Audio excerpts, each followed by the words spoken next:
All right, welcome. Thank you for joining us. My name is Kenneth Romero, and I'm the Executive Director of the National Hispanic Caucus of State Legislators. And I was recently elected Chair of the National Hispanic Leadership Agenda, which is the coalition of the 45 most important Latino organizations in the nation. Before I begin, please note that during today's program, we'll be taking questions from the audience by using the Q&A feature on the bottom of your screen. We will be feeding these to the speakers, and if there are any left over, we'll make sure to answer you by email once the session is over.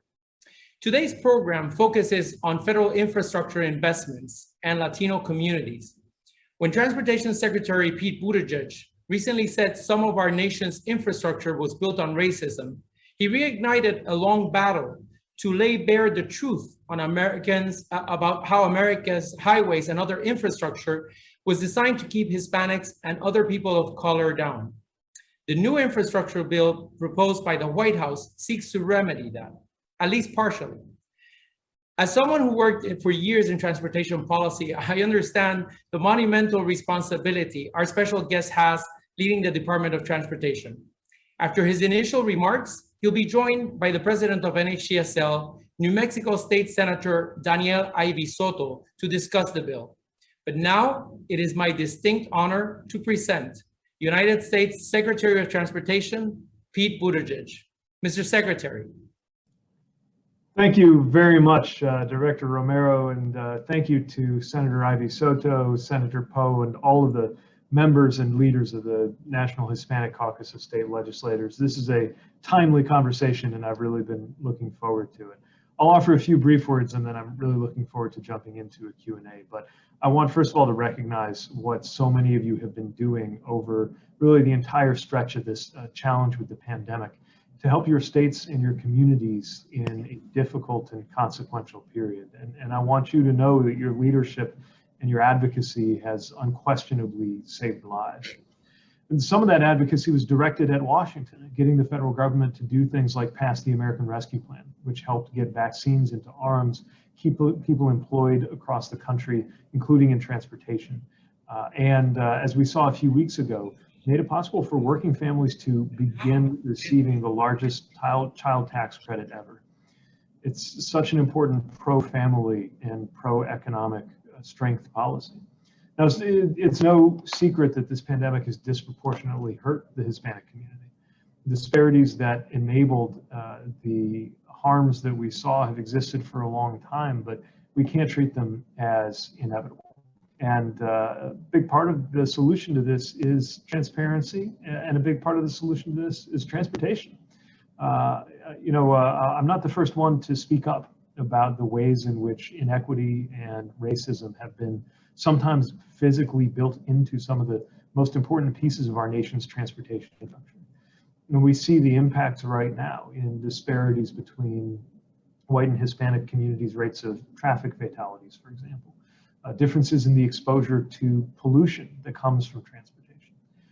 As you have stated and made clear, every one of the top 10 most traveled bridges in poor condition are in areas with high or above average Hispanic populations.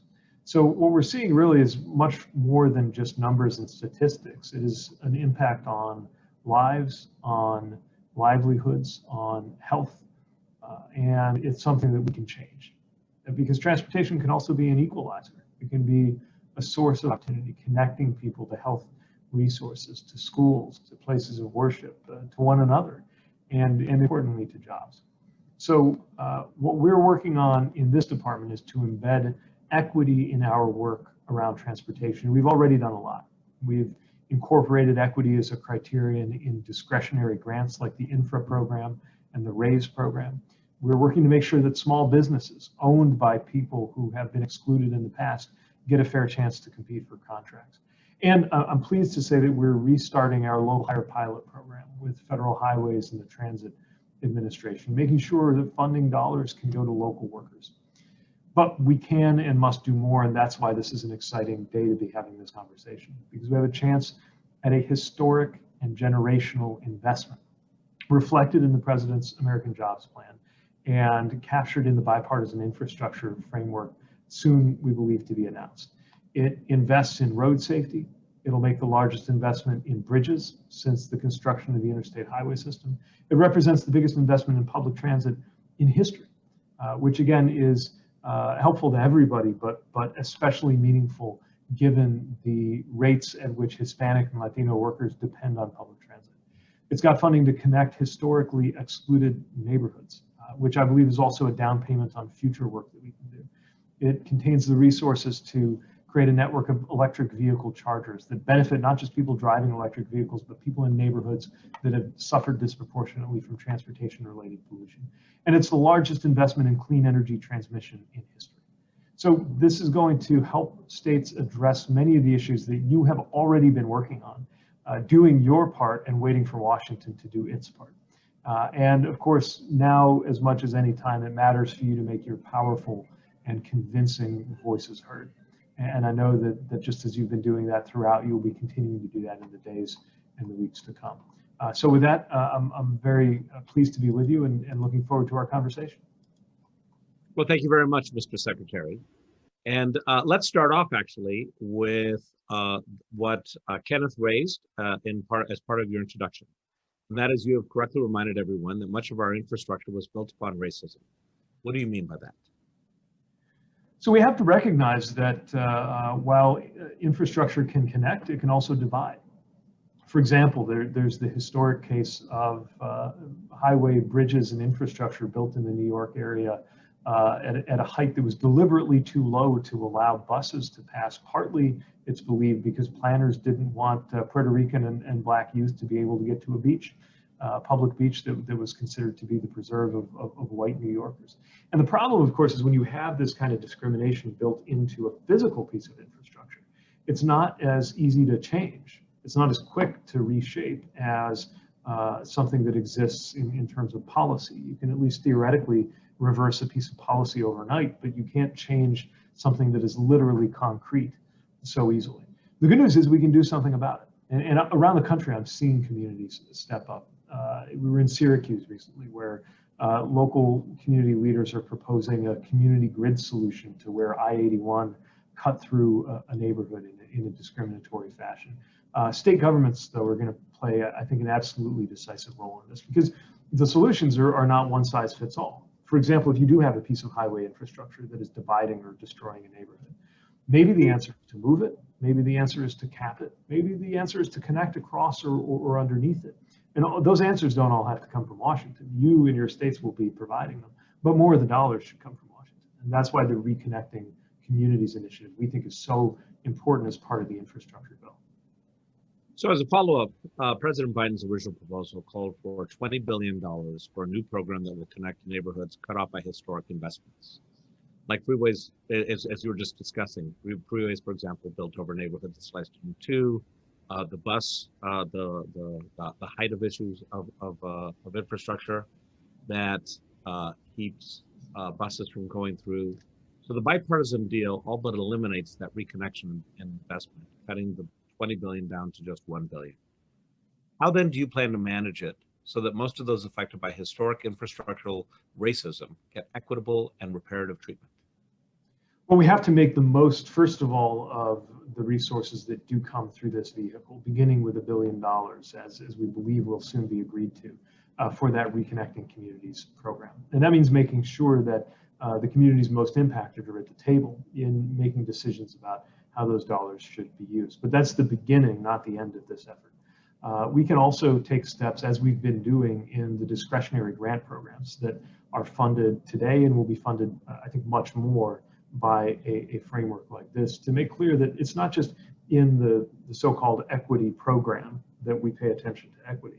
It has to be across all of the investments that we make. And that's one of the reasons I've sought to make it clear that this is something we expect to see when communities are approaching us for competitive grants. Have they paid attention to these concerns? And when they do, that's something that's going in turn to receive a lot of attention from us. So we view this as a chance to establish and fund this concept, but we need to make sure that these dollars are well used so that it really is the beginning and not the end of this work. So your department estimates a mass transit repair backlog of over $105 billion, representing more than 24,000 buses, 5,000 rail cars, 200 stations, and thousands of miles of track, signals, and power systems in need of replacement. Earlier this month, thousands of commuters had to wade through waist-deep water in order to enter subway stations in New York City just to get to work. Considering that households of color are twice as likely to commute using public transit, how can we advance racial equity with only $49 billion going towards the mass transit repair backlog, which is half of what the DOT says is needed? Well, mass transit has always been funded by, of course, a number of different sources, many or most of them local.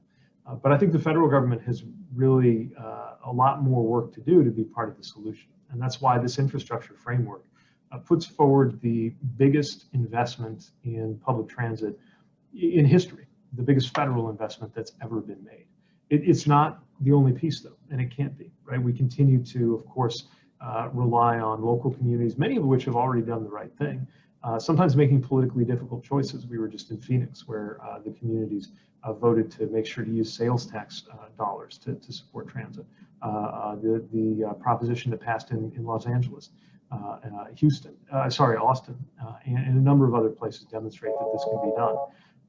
But what we've seen is too much of an expectation that the local or state are supposed to figure this out on their own, rather than adding the federal funding in as a stack. Now, that's the resources that directly go into the account for transit. But let me mention that there are other areas that we need to look at as well. So you mentioned this issue of flooding. I would point also to what happened in Oregon, where you saw in Portland, a city that's simply never supposed to see triple-digit heat. Their transit authority had to shut down because the cables that power it were at risk of literally melting. That's why there's more than $50 billion in resources for resilience spending or investment as well, dealing with floods and fires and droughts, much of which, of course, will have to go into our transit infrastructure. And as your question rightly notes, this is a matter of equity, because households of color are more likely to rely on transit. But we also want to make sure transit is a means of choice for getting around. That this is a way that people want to opt into, whether you have a car or whether you don't. And that's definitely the mentality we'll be taking into our transit work as we go. So, Mr. Secretary, the largest line item in the current bipartisan deal, at least last we checked this morning, it may have changed by now, is $109 billion above baseline for roads, bridges, and major projects.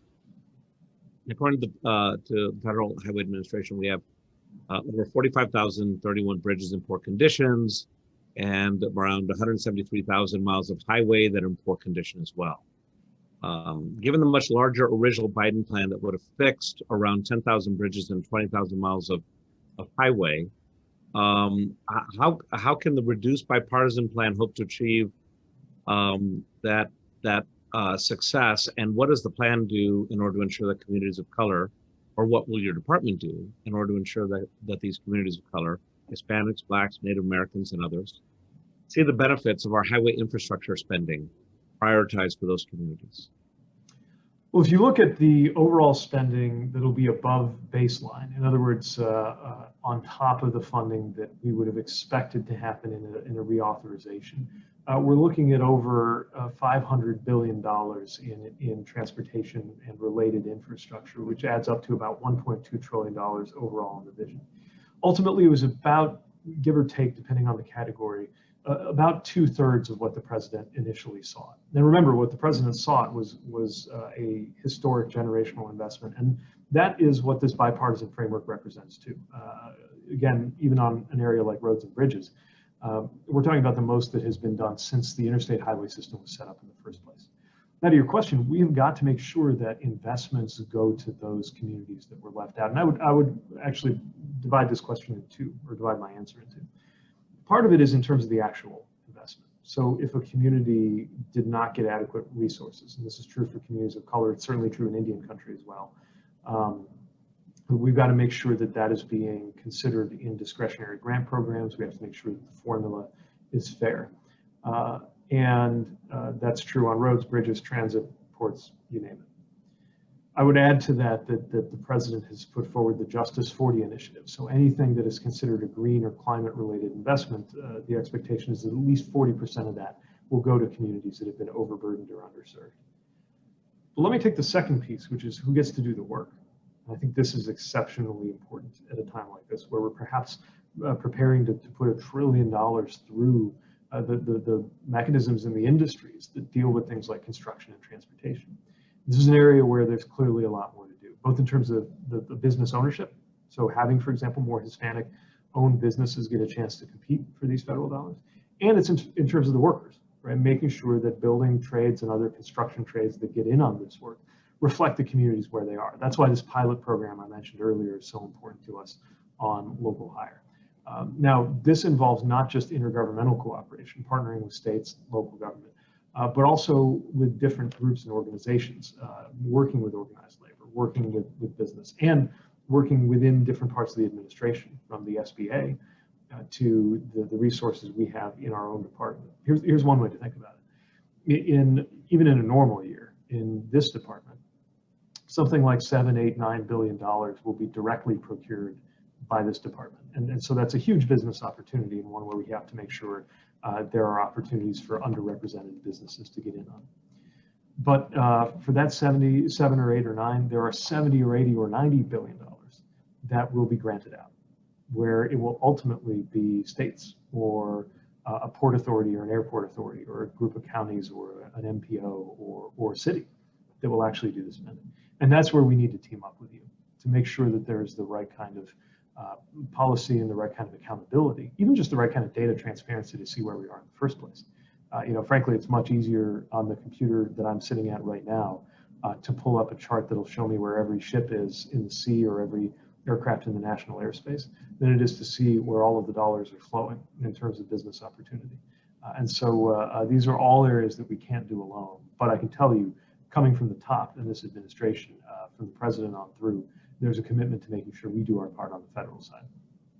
Well, that is much appreciated, and please know that you have our support on that. Speaking of our Latino communities, Latinos demographically have been significantly more worried about climate change than other demographic groups. President Biden's original plan had a significant climate change mitigation component. In transportation, the original plan called for $157 billion in electric vehicle infrastructure. The bipartisan plan still allocates $7.5 billion for about 500,000 electric vehicle chargers and another $7.5 billion to electrify thousands of school and transit buses. But apparently the deal leaves out the original goal of giving consumers rebates and tax incentives to buy American-made electric vehicles, keeping those cars, in many cases, priced out of reach for most of our families. How do we make electric cars affordable for all of us and make sure that Latinos and minority-owned businesses based on gas stations aren't left out in the cold during that transition? So this is very important. The infrastructure framework on the bipartisan side contains resources for charging infrastructure, and that's a good thing. But the affordability piece remains important, and it remains the position of our administration that we support this happening as it may have to in a different vehicle. The reason this matters so much is it's actually often lower income Americans who will benefit the most from having an electric vehicle if they can afford it upfront. Because of course, once you have it, you are saving money every day on the fuel that you don't have to buy. I would add that this is important in rural areas where people are doing more driving, and therefore common sense tells you we'll save more money because they burn less, they save more gas that they don't have to burn if they have an EV. We got to be able to afford it in the first place. We cannot go on with electric vehicles being viewed as a luxury item. So part of that is policy, and that's why we continue to believe in frameworks for tax incentives and rebates. Part of it, though, is just making sure that this industry catches on at scale, and that comes back to making sure we do have things like charging infrastructure so that more people are comfortable buying it. Today, as we speak, actually, the president is in Pennsylvania discussing Buy American, and it's also important to us to make sure that we build up more of a domestic EV industry so that American workers are making these cars in the future. We're also mindful of the small business owners who can be impacted by this transition. And because stakeholder engagement and outreach are so important to us, that includes, for example, minority-owned gas stations, and making sure that this can be an opportunity for growth as we're trying to deploy a charging network of hundreds of thousands of charging stations across the country, which are going to be needed. And like many other things, it can help or hurt depending on whether there's intention up front about who's going to be impacted, and we're committed to that engagement as we go forward. So the president's plan would require the use of Jones Act vessels, ships that are U.S. built, U.S. owned, U.S. flagged, and crewed by American merchant mariners, for the shipping of U.S. made goods and materials. Jones Act shipping is the most expensive in the world. We, as a caucus, have called for the repeal of the Jones Act because whatever good it may do in terms of wages for merchant mariners, it pales in comparison to the harms it creates on people of colors and the poorest among us. For example, in Puerto Rico, most people live under the poverty line and yet are forced to pay higher prices for everyday goods because of the Jones Act. If you want to look at racism embedded in infrastructure, shouldn't that include a repeal of the Jones Act? We believe it's important for reasons of economic security and of national security to support a robust domestic shipping industry, and this is part of that. But let me also say that the broader question you've raised about making sure that supply chains in the U.S. are stronger, fairer, more equitable, and more affordable for everybody, including for Puerto Ricans who are, of course, U.S. citizens.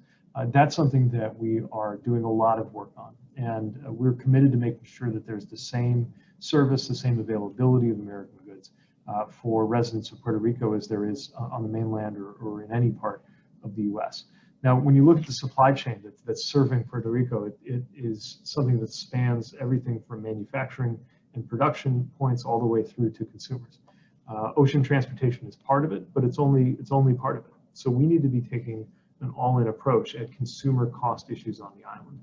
And that includes engaging manufacturers, farmers, terminal operators, ocean carriers for sure, but also truckers, distribution centers.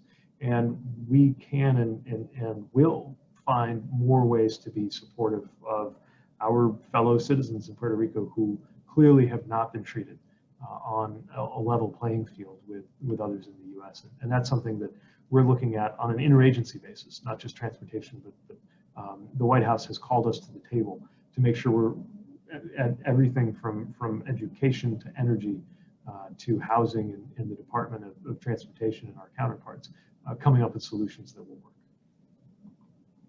Señor Secretario, usted tiene una de las posiciones más claves en los Estados Unidos, una que toca la vida cotidiana de todos nosotros. ¿Cuál quiere que sea su legado como secretario de Transportación de los Estados Unidos de América? Quiero contribuir a un futuro en que todos saben que el transporte es un recurso para la oportunidad, en una manera que avanzará en nuestra misión de seguridad y también que puede mantener Estados Unidos en puesto de liderazgo por todo el mundo.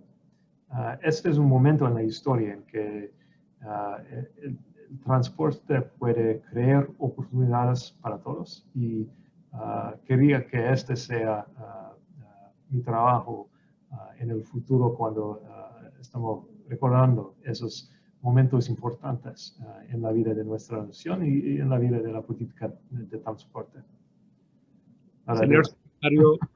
Señor secretario Pedro Buttigieg, muchas gracias por haber estado con nosotros hoy. We very much appreciate you making the time to be here with us and look forward to continuing to work together. Muchísimas gracias. Again, I appreciate the chance to be with you now. And as things unfold here in Washington, I know that there's going to be more occasion than there's ever been for us to be partnering. And I look forward to that. And the whole department I can speak for is really looking forward to teaming up with you on these many issues. Fantastic. Thank you so much.